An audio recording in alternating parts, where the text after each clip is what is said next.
Hello and welcome back to Factorio, and I have absolutely no idea where we left off. I probably should have watched the episode before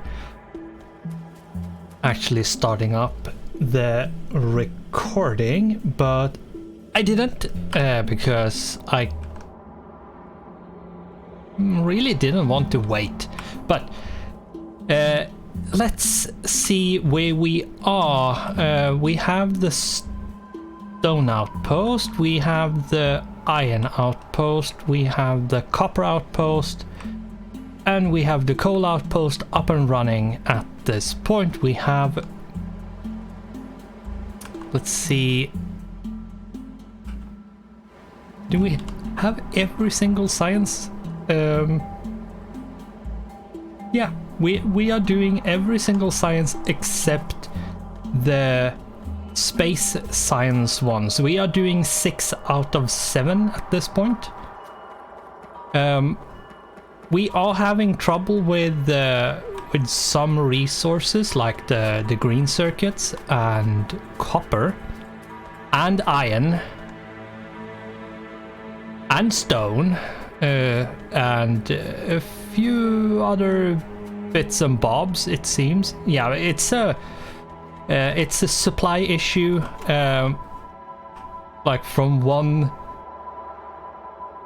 it's a supply issue, and from another one it's a supply issue. Like, we're not making enough copper and we are not making enough iron to supply the green circuits, electronic circuits, so the green circuits aren't building up enough to run all the machines. Now this thing here is consuming a lot of green circuits, because every single one of these needs 20 green circuits. So there's a bunch of that, like of the circuits disappearing into becoming blues, and we haven't even started doing modules yet. And yeah, let me tell you, it's going to ramp up even more the amount of green and red circuits we need for that. Now I think what I need to do is take care of the biters around my bases. Now we actually do have the tank, which is fortunate because, yeah, the tank is going to make our lives a tiny bit easier. Well, what is the limit? Oh, the limiting factor there is actually red circuits. And the limiting factor for red circuits is green circuits. Yeah. But I think I need to go fix around the outposts so they don't get hammered. Wasn't it like I needed to hook up the stone as well? Yeah, I haven't hooked up the stone, and the stone, let's see here, that's 2 iron, that's 1 steel. That's another steel, that's 2 iron more. And that's the stone. Right. Now I think we should, I really do think we should go on a killing spree. The base can supply itself with fuel, like we have enough fuel to like produce electricity for this, so that shouldn't be any problems. Why isn't this one running? Because you have no water. Because I never hooked up the water. Yeah. Okay. Let's do that then. At the very least.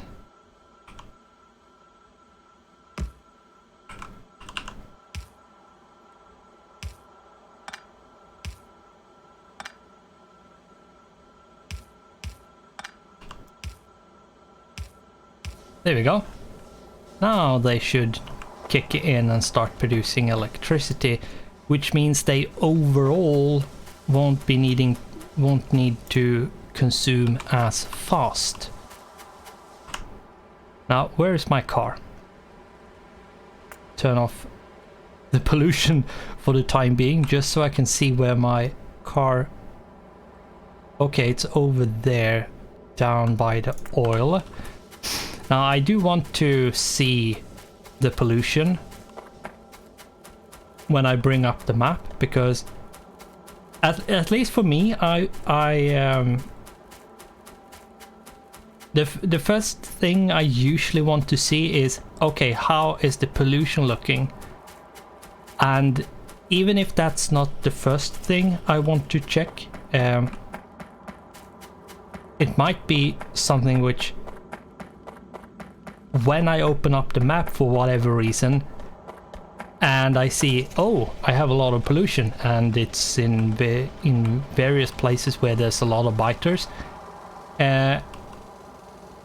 if I have it turned off, I probably won't notice like how much pollution and where it is until it's more or less too late. So it's did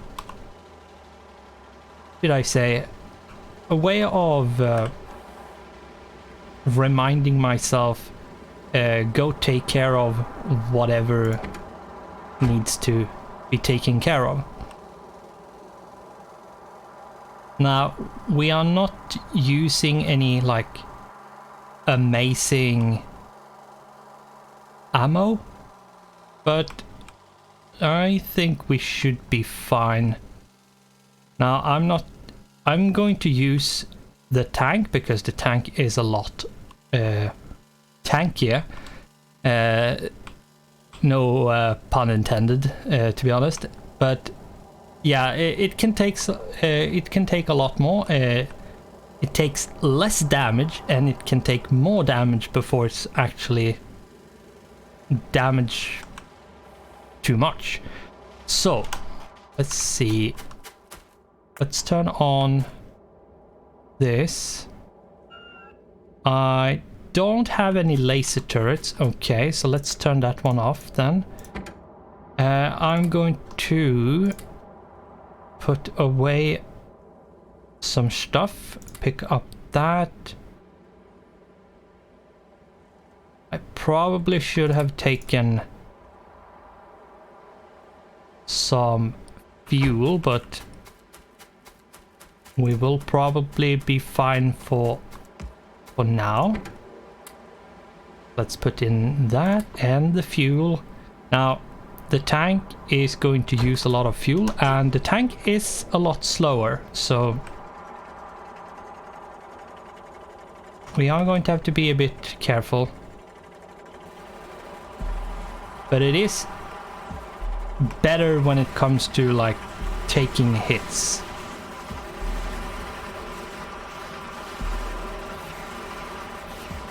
Even if it's like taking hits, it is going to cope with it a bit better.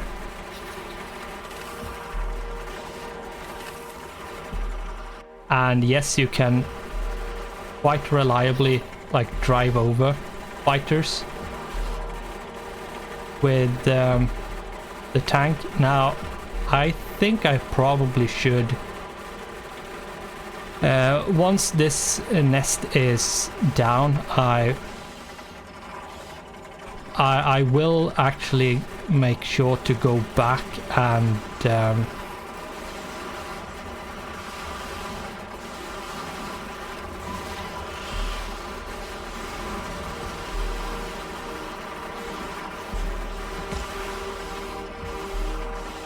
and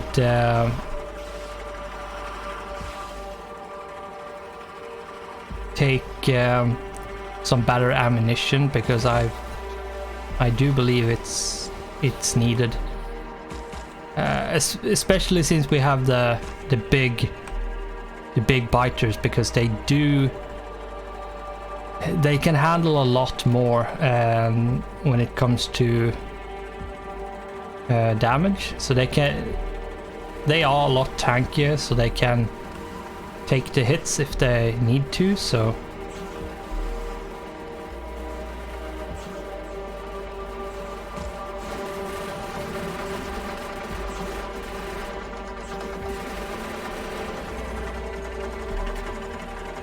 now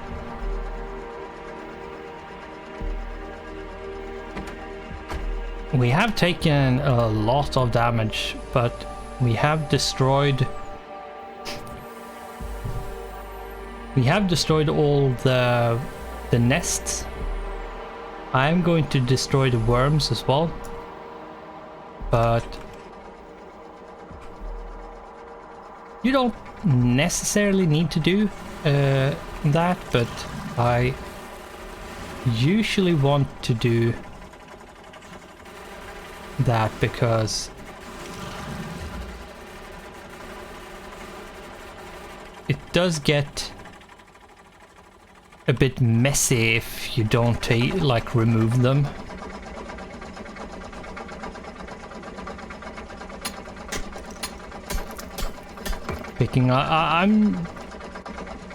I'm removing these huge rocks because they have coal. We essentially are picking up like more fuel. Now, what I am going to do is not stop well enough. Yeah, be careful when driving tanks because they are slow at stopping, and they do a lot of damage if you ram stuff.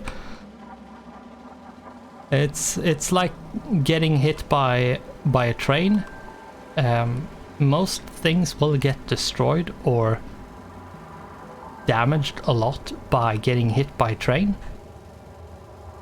And yes, I am super careful and vigilant when driving across the track, making sure to look at my minimap and so on. Right, we don't have any fuel. There we go. Whoops.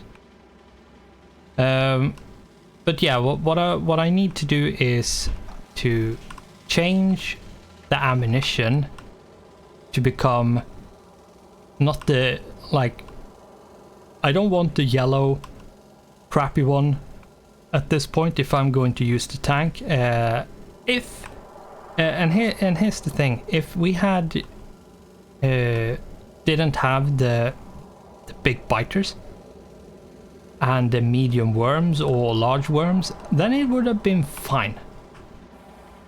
At that point it would have been absolutely fine, no problem whatsoever.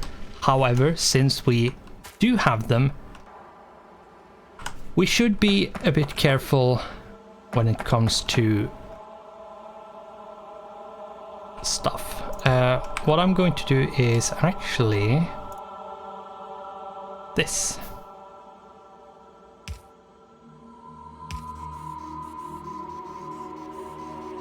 And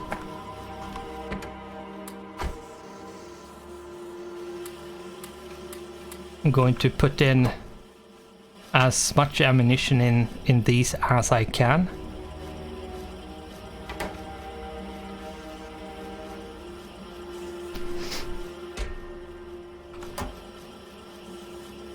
Now, maybe I could speed it up a bit by changing what kind of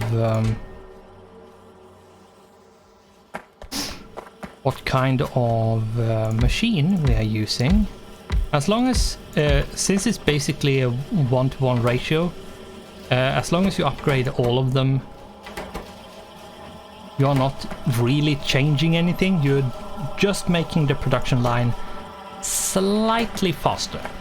However, if you can't support, like if you can't feed it with resources, then you shouldn't upgrade your machines. But if you can supply the machines with resources, then go right ahead and upgrade. It's getting that extra speed is quite useful sometimes.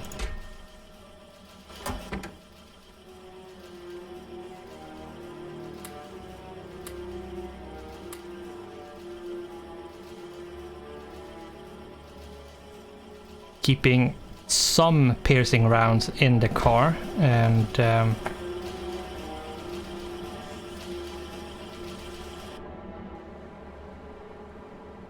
it seems like they have settled down a bit. They haven't gone completely bonkers. Now, the pollution out here hasn't been updated basically, but and at the same time it takes a while for the pollution to like get sucked up. It takes a bit of time for like the ocean or the terrain or the air to like make the pollution go away and dissipate, but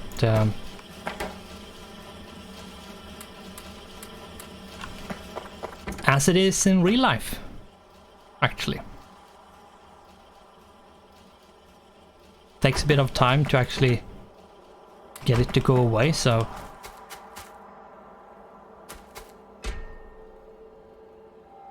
let's pick up 50 of the laser turrets. I'm actually going to do this just so it doesn't... having this extra belt here means we have resources sitting there. Now, it's not necessarily a bad thing. However, in this case, since we are quite low on red, if we like can get through and can use those that would have been like over here, like on this I put down, then by removing it, if we can then use it, then it's more resource efficient, because basically if you don't use the resource, you're more or less wasting it. It just could have as easily tossed it into the bin and it would have been essentially the same effect without actually tossing it into the bin, of course. But yeah, now let's take a look here. It seems like I'm going to have to wait for the ammunition to build up as it is right now, so it is going to take some time. I'm not going to let it, like, I'm not going to force it to become like full. I just want 2k or something like that. And yeah, I think we are going to rearrange this a bit.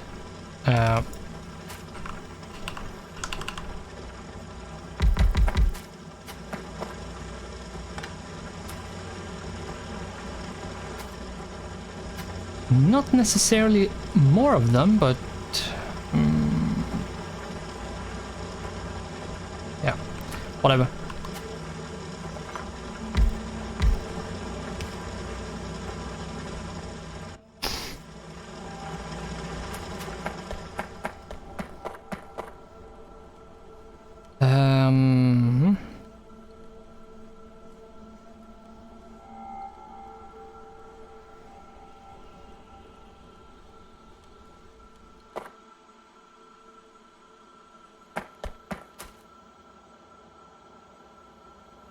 We probably could do an upgrade from yellow to red at this point. I'm doing a separate one because I don't want to have any weirdness happening. Let's use our bots.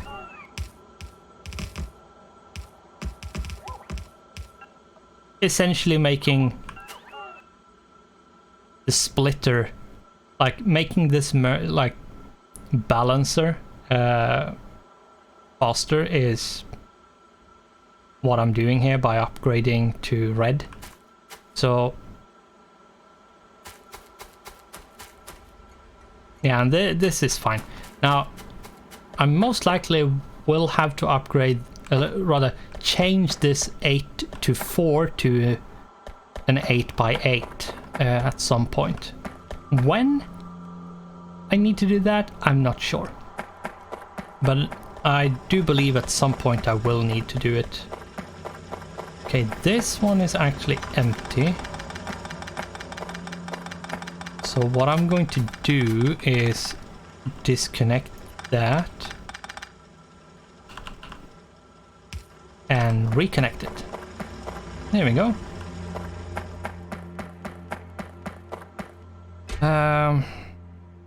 Yeah, sure. I'll put a bit of stone. Should be fine. And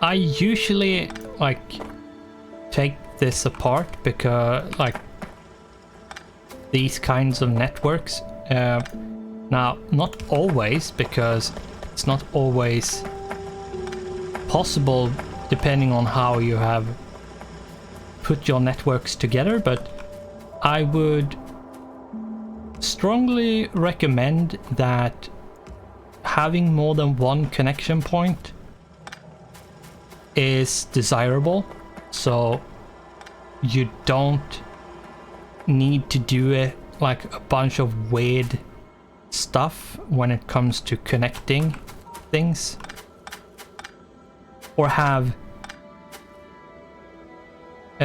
or for some reason you remove one power pole and you depower everything in your base because somehow, for some reason, at some point, that was the only thing that made it to transfer power to the rest of the network. A big tip is make sure to have more than one line supplying power. So if you have, for example, up as I have up here, these, the best thing would actually be to have a loop so it actually connected around. And having like all kinds of different connections and going crisscross, or and that way when you move stuff you're most likely not going to cut off another section somewhere else because of weird connection like pole connections where some stuff was connected to some things and other stuff wasn't, or they were connected to other stuff so they weren't affected. And usually a good thing, good practice to make sure you have a lot of different connections and just not have just one straight line. That usually not a good thing. Usually not. Do that to actually balance stuff properly.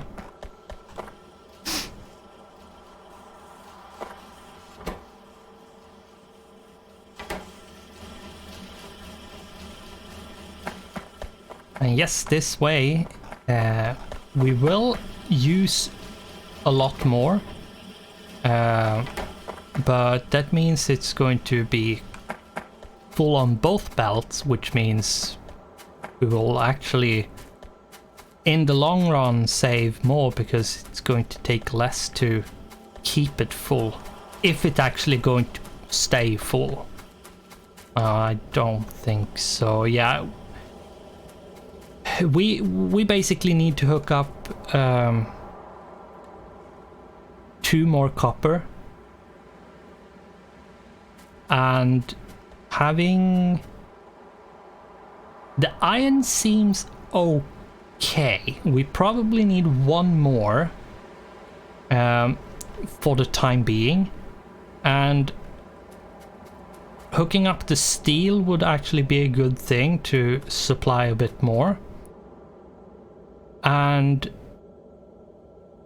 then hook up the stone and we're fine.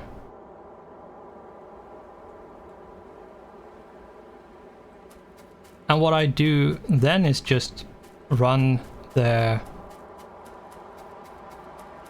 At that point what I do is just run the stone down in between this brick production and whatever futures thing is going to go to the right, if it's actually going to be anything to the right.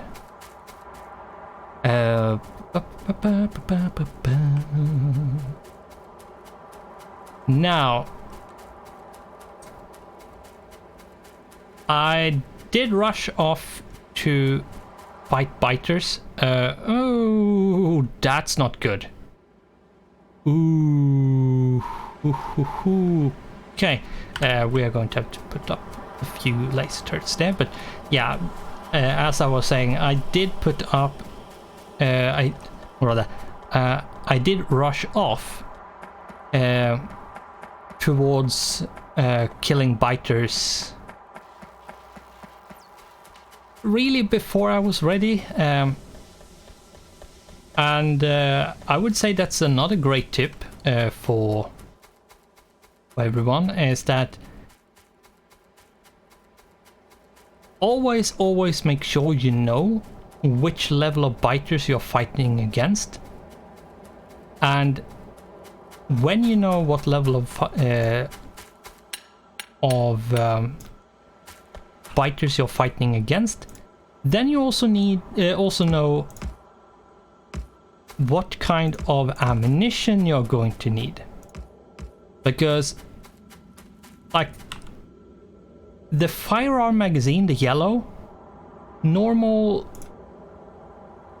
iron magazine,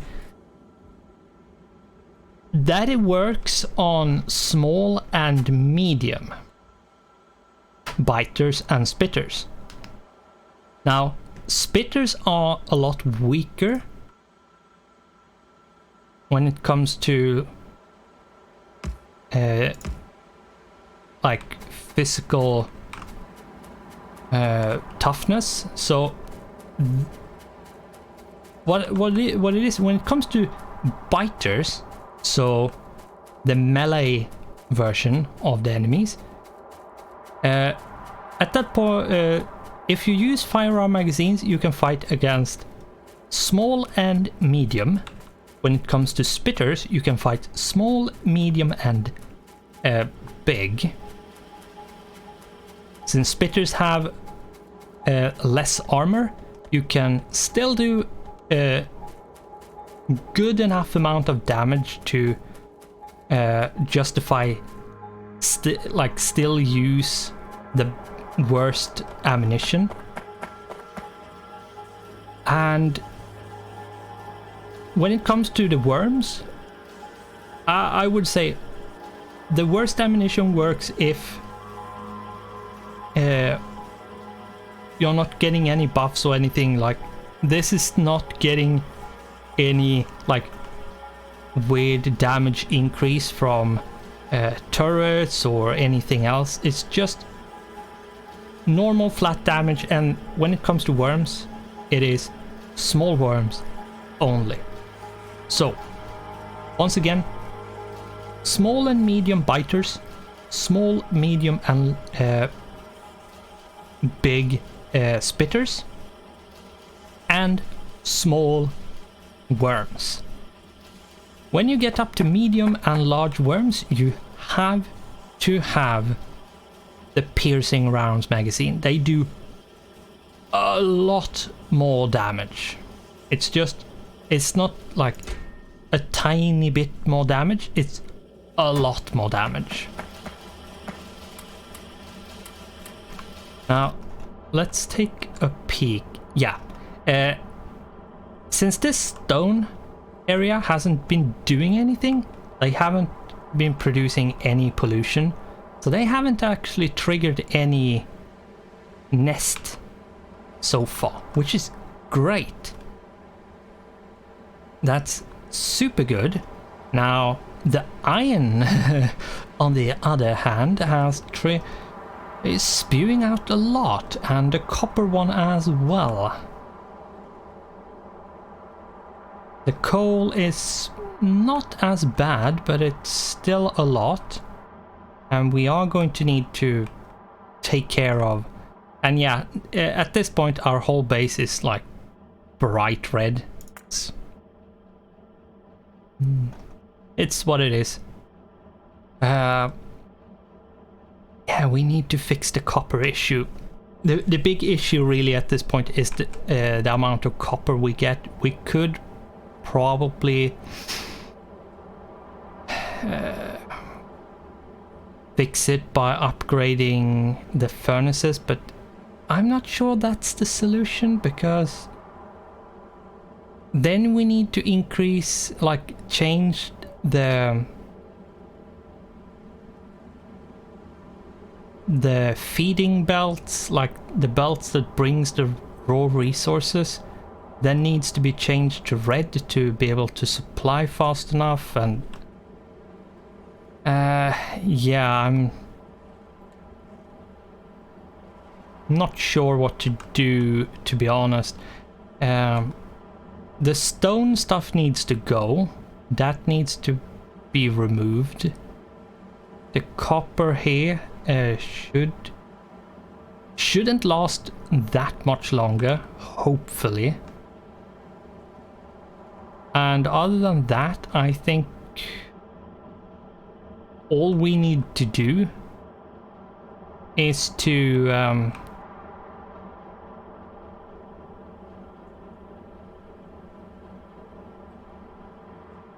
yeah, I think all we need to do is, at least as a first fix, is to make more copper. Not make copper faster, but more copper. I think that's the better option to begin with. Then we can make the copper faster. Yeah, but we are going to have to cut this here. Cut this episode and stop and begin with the next one. Hopefully in the next episode we will have enough piercing rounds. I usually go with 2000 because that, at least I feel like that's a good amount to use. But we are going to have to continue in the next episode. So thanks for watching, goodbye, and I hope I'll see you in the next one.